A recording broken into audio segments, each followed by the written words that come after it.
जय हिंद दोस्तों, मेरा नाम अनुज है। अध्ययन विथ अनुज ऑफिशियल पर आप सभी लोगों का स्वागत है। दोस्तों, आज का वीडियो जैन धर्म पर आधारित है। जैन धर्म से संबंधित जो क्वेश्चन बन सकते थे मैं इसमें लेकर आया हूं और मैंने उसे विस्तार से डिस्कस किया है, इसलिए ध्यान से देखिएगा। तो आइए शुरू करते हैं। पहला क्वेश्चन है, जैन धर्म के संस्थापक और प्रथम तीर्थंकर कौन थे? ऑप्शन है ऋषभदेव, ऑप्शन बी है पार्श्वनाथ, महावीर या इनमें से कोई नहीं। तो दोस्तों, इसमें ऑप्शन ए सही होगा, ऋषभदेव। भगवान ऋषभदेव का जन्म अयोध्या में हुआ था। ये जैन धर्म के प्रथम तीर्थंकर हैं और इनकी जो है तीर्थंकर कहा किसे जाता है? जो जन्म मरण के चक्र से मोक्ष तक के तीर्थ की रचना करे वही तीर्थंकर कहलाता है। भगवान ऋषभदेव को आदिनाथ भी कहते हैं। उनके पिता का नाम नाभिराज और माता का नाम मरुदेवी था। याद रखिएगा, ऋषभदेव का प्रतीक चिन्ह वृषभ था। नेक्स्ट क्वेश्चन है, जैन धर्म के 23वें तीर्थंकर कौन थे? पहले ऋषभदेव, 23वें पार्श्वनाथ और 24वें महावीर स्वामी। इन्हीं तीनों के बारे में परीक्षा में अक्सर पूछता है। आप लोग इन तीनों को याद रखिएगा, बढ़िया से पढ़कर जाइएगा। तो 23वें तीर्थंकर जो है पार्श्वनाथ थे, जिनका जन्म काशी में हुआ था। उनके पिता का नाम अश्वसेन था, माता का नाम वामा देवी था। दोस्तों, जैन धर्म की जो 5 शिक्षाएं हैं उनमें से 4 शिक्षाओं को पार्श्वनाथ ने ही दिया था। 5वीं शिक्षा भगवान महावीर ने जोड़ी थी उसमें। तो इनकी जो चारों शिक्षाएं हैं उसमें हिंसा न करना, सदा सत्य बोलना, चोरी न करना और संपत्ति न रखना है। नेक्स्ट क्वेश्चन देखते हैं। इसमें आपका जो है ऑप्शन बी सही होगा, पार्श्वनाथ। नेक्स्ट क्वेश्चन, जैन धर्म के 24वें तीर्थंकर कौन थे? तो जैसे मैंने बताया, महावीर स्वामी थे। भगवान महावीर स्वामी से ही अक्सर प्रश्न पूछे जाते हैं कि उनका जन्म कहाँ हुआ था या उनकी मृत्यु कहाँ हुई थी, उनके पिता का क्या नाम था। तो भगवान महावीर का जन्म 540 ईसा पूर्व में कुंडग्राम में हुआ था, वैशाली के। और ये जो है ज्ञात्रिक कुल में जन्मे थे। इनके पिता का नाम सिद्धार्थ था, इनकी माता का नाम जो है यशोदा था।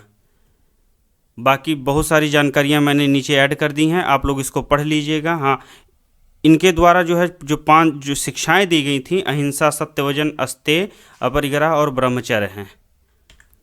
नेक्स्ट क्वेश्चन, भगवान महावीर को ज्ञान की प्राप्ति कहाँ हुई? तो भगवान महावीर को ज्ञान की प्राप्ति जृंभक नामक स्थान पर हुई थी।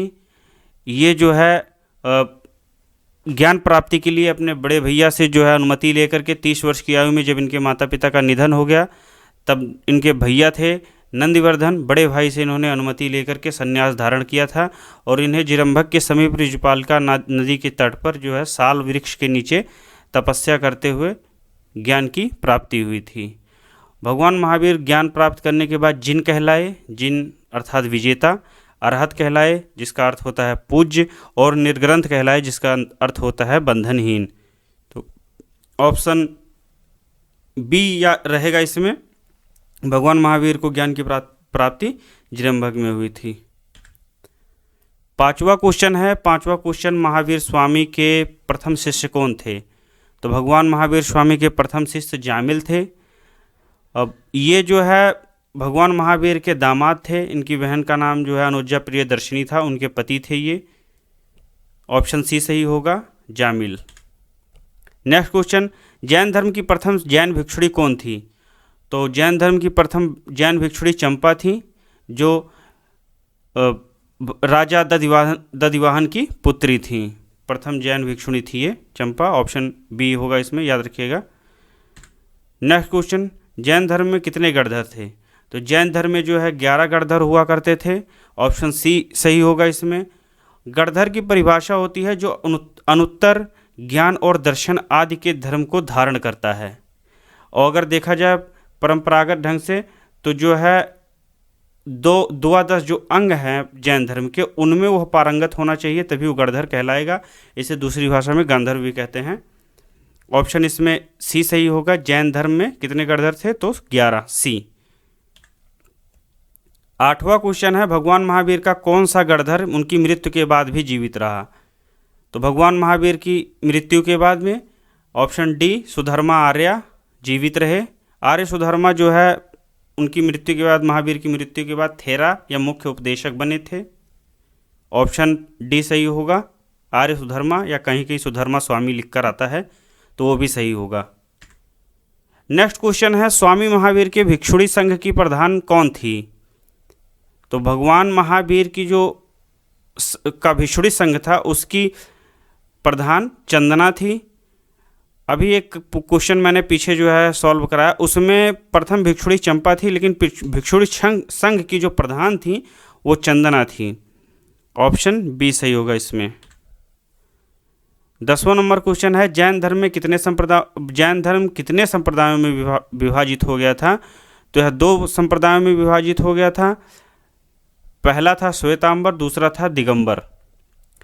लगभग 300 ईसा पूर्व में मगध में 12 वर्षों का अकाल पड़ा था, जिस कारण से भद्रबाहु अपने शिष्यों के साथ कर्नाटक चले गए और कुछ शिष्य स्थूलभद्र के साथ मगध में ही रुक गए। जब भद्रबाहु वापस आए उनका उनसे स्थूलभद्र से मतभेद हो गया और जो स्थूलभद्र के साथ शिष्य गए वे श्वेत वस्त्र धारण करने लगे तो श्वेतांबर कहलाए, जो भद्रबाहु के साथ गए तो वे दिगंबर कहलाए, वो नग्न रहने लगे। इस तरह से जैन धर्म का प्रचार प्रसार करने लगे। तो ये जो है जैन धर्म 2 भागों में विभाजित हुआ, पहला था श्वेतांबर, दूसरा दिगंबर, याद रखिएगा। 11वां क्वेश्चन है, जैन धर्म में कितने रत्नों की रचना की गई है? तो जैन धर्म में 3 रत्नों की रचना की गई है, जिन्हें त्रिरत्न कहा जाता है। सम्यक दर्शन, सम्यक ज्ञान और सम्यक आचरण, ये तीनों जो है जैन धर्म के रत्न हैं। त्रिरत्न के अनुशीलन में 5 जो है महाव्रतों की रचना की गई, अहिंसा, सत्यवचन, अस्तेय, अपरिग्रह और ब्रह्मचर्य, जिन्हें जैन धर्म की शिक्षाएं भी कहा जाता है। ऑप्शन ए सही होगा, 3 त्रिरत्न, सम्यक दर्शन, सम्यक ज्ञान और सम्यक आचरण। 12वां क्वेश्चन है, जैन धर्म की प्रकृति है? तो जैन धर्म की प्रकृति अनीश्वरवादी है। जैन धर्म ईश्वर में विश्वास नहीं करता है, परंतु भगवान महावीर पुनर्जन्म और कर्मवाद में विश्वास करते थे और इसके साथ ही जैन धर्म में आत्मा की भी मान्यता है। इसे याद रखिएगा, ऑप्शन ए सही होगा। कन्फ्यूजन होता है आत्मा की मान्यता में, ईश्वर की मान्यता में, इसको ध्यान रखिएगा आप लोग। और पुनर्जन्म और कर्मवाद में भगवान महावीर का विश्वास था। ऑप्शन ए सही होगा इसमें, अनीश्वरवादी। 13वां क्वेश्चन है, आध्यात्मिक विचारों को कहाँ से ग्रहण किया? जैन धर्म ने आध्यात्मिक विचारों को जो है सांख्य दर्शन से ग्रहण किया था। तो मैंने सांख्य दर्शन, आप पिछली वीडियो में मेरी जाकर देख लीजिएगा, जो वैदिक सभ्यता पर आधारित थी। मैंने 6 जो है दर्शनों की, षट दर्शनों की उसमें चर्चा की थी, उसी में से एक सांख्य दर्शन है। सांख्य दर्शन का शाब्दिक अर्थ होता है संख्या संबंधी या विश्लेषण। इसकी सबसे प्रमुख धारणा सृष्टि के प्रकृति पुरुष से बनी होने की है। प्रकृति पुरुष, जैसा कि आपने सुना होगा कि प्रकृति यानी पंच महाभूत होते हैं, जो 5 जो उस तत्वों से मिलकर के बना हो, और पुरुष यानी जीवात्मा, चेतन जिसे कहते हैं, तो उस पर आधारित है। जैन धर्म ने सांख्य दर्शन से ही अपने आध्यात्मिक विचारों को ग्रहण किया था। इसमें बी ऑप्शन सही होगा, 13वां का बी, सांख्य। 14 नंबर क्वेश्चन है, गोमतेश्वर की मूर्ति किस राज्य में स्थित है? तो भगवान गोमतेश्वर की मूर्ति जो है कर्नाटक में स्थित है। ऑप्शन सी सही होगा। इसे जो है मैसूर के गंगवंश के मंत्री जो है चामुंड के प्रोत्साहन से कर्नाटक के श्रवण बेलगोला में 10वीं शताब्दी के मध्य में विशाल बाहुबली की मूर्ति स्थापित की थी, जिसे विशाल बाहुबली की मूर्ति भी कहा जाता है, गोमतेश्वर की मूर्ति भी कहा जाता है। यह कभी कभी पूछता है कि जो है श्रवण बेलगोला में किसकी मूर्ति स्थापित है, और 4 ऑप्शन उसमें दे देगा। तो इस पॉइंट को जो है आप लोग नोट कर लीजिएगा, ध्यान से देखिएगा। गोमतेश्वर की मूर्ति कर्नाटक में स्थित है, ऑप्शन सी सही होगा।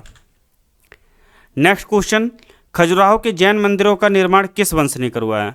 तो खजुराहो के जैन मंदिर का निर्माण चंदेल वंश ने करवाया था। ऑप्शन बी सही होगा। खजुराहो में जैन मंदिरों का निर्माण जो है चंदेल शासकों के द्वारा हुआ था। ऑप्शन बी सही होगा। ये भी क्वेश्चन पूछता है, आप लोग इसको भी ध्यान से देख लीजिएगा। 16 नंबर क्वेश्चन है, मौर्योत्तर काल में जैन धर्म का प्रमुख केंद्र था? तो मौर्योत्तर काल में जैन धर्म का प्रमुख केंद्र मथुरा था। ऑप्शन ए सही होगा। जैन तीर्थंकरों की जीवनी कल्पसूत्र की रचना किसने की है?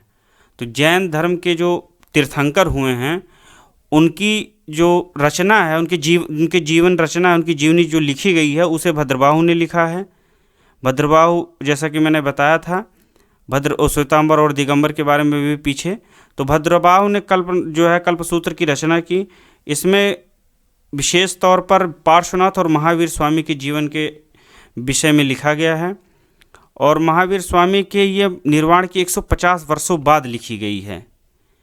आप लोग याद रखिएगा कि कल्पसूत्र की रचना भद्रबाहु ने की थी। इतना ही पूछता है कि कल्पसूत्र की रचना के रचनाकार कौन से हैं, तो भद्रबाहु हैं।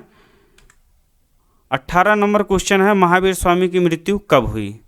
तो भगवान महावीर स्वामी की मृत्यु दोस्तों यहाँ थोड़ा सा कहाँ होना था, तो कब हो, वैसे मैंने लिख दिया है, इसको नोट कर लीजिएगा। तो 72 वर्ष की आयु में महावीर की मृत्यु 468 ईसा पूर्व पावापुरी में हुई थी, जो राजगीर में स्थित है, बिहार राज्य के। ये याद रखिएगा, बहुत पूछता है कि भगवान महावीर की मृत्यु कहाँ हुई थी, तो पावापुरी जो है गलत मत कीजिएगा, क्योंकि वैशाली के कुंडग्राम में उनका जन्म हुआ है और पावापुरी में उनकी मृत्यु हुई है। नेक्स्ट क्वेश्चन, किस जैन तीर्थंकर का उल्लेख ऋग्वेद में मिलता है? तो ऋग्वेद में 2 लोगों का उल्लेख मिलता है, अरिष्टनेमी का और ऋषभदेव का। ऑप्शन ए सही होगा, ऋषभदेव। जैन तीर्थंकर ऋषभदेव और अरिष्टनेमी के नामों का उल्लेख ऋग्वेद में मिलता है। अरिष्टनेमी को भगवान श्री कृष्ण का निकट संबंधी भी माना जाता है। अरिष्टनेमी जैसे 22वें जैन तीर्थंकर थे, इनका प्रतीक चिन्ह शंख था। तो दोस्तों ये आज की क्लास थी, जिसमें मैंने जैन धर्म से संबंधित क्वेश्चनों को सॉल्व कराया। ये बहुत ही महत्वपूर्ण है, आप लोग ध्यान से इसको 1-2 बार देखिएगा।